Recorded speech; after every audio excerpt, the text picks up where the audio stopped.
June முதல் தேதி நாம் உலக அளவில் அல்சைமர்ஸ் மற்றும் மூளை புற்றுநோய்க்கான தினமாக அனுசரித்து வருகின்றோம். மூளையில் கட்டி உள்ளவர்களுக்கு எந்த மாதிரி மாற்றங்கள் ஏற்படும் பற்றி ஒரு சின்ன விளக்கத்தை கொடுக்க விரும்புகிறோம். யாருக்கான தலைவலி இருக்குது, அதுவும் அதிகாலையில் தலைவலி, வாந்தி இந்த மாதிரி இருக்குது, கண் மைமேன் ஆகுது, இந்த மாதிரியான வித்தியாசமான உணர்வு தெரிஞ்சால் அவங்க கண்டிப்பாக டாக்டரை அணுகணும். வலிப்பு நோய் மாதிரி வெளிப்படலாம். ஒரு சிலருக்கு கை கால் அசைவில் வித்தியாசங்களோ மதமதப்போ இந்த மாதிரி விஷயங்களாக கூட அது வெளிப்படலாம். ஒரு சிலருக்கு காது நரம்பில் கட்டி வளர்கிறவங்களுக்கு காது கேட்குறதுல இரைச்சல், இல்லை காது கேட்குற தன்மையில் குறைபாடு இந்த மாதிரி வெளிப்படலாம்.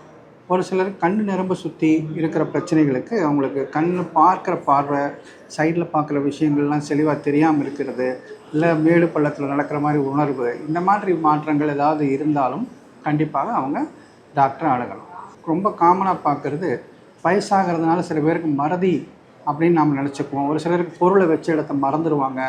ஒரு சிலர் வீட்டில் பெண்களை கவனிச்சிங்கன்னா உப்பு வச்சுருப்பாங்க, எங்கே வச்சோன்னு மறந்துடுவாங்க. இந்த மாதிரி ஒரு சின்ன சின்ன குழப்பங்கள் தெரிஞ்சாலும் அதுலேயும் நம்ம கொஞ்சம் கவனமாக இருக்கணும். அது அடிக்கடி அவங்களுக்கு ஆகுது, அந்த மாதிரி வித்தியாசமாக இருக்கிறாங்க, அவங்களுடைய பழக்க வழக்கங்கள் ஏதாவது ஒரு மாற்றங்கள் தெரிந்தாலோ கண்டிப்பாக இது அந்த நோய்க்கான அறிகுறியாக இருக்கலாங்கிற ஒரு சந்தேகத்தின் அடிப்படையில் நீங்கள் கண்டிப்பாக மருத்துவரை அணுகிறது நல்லது.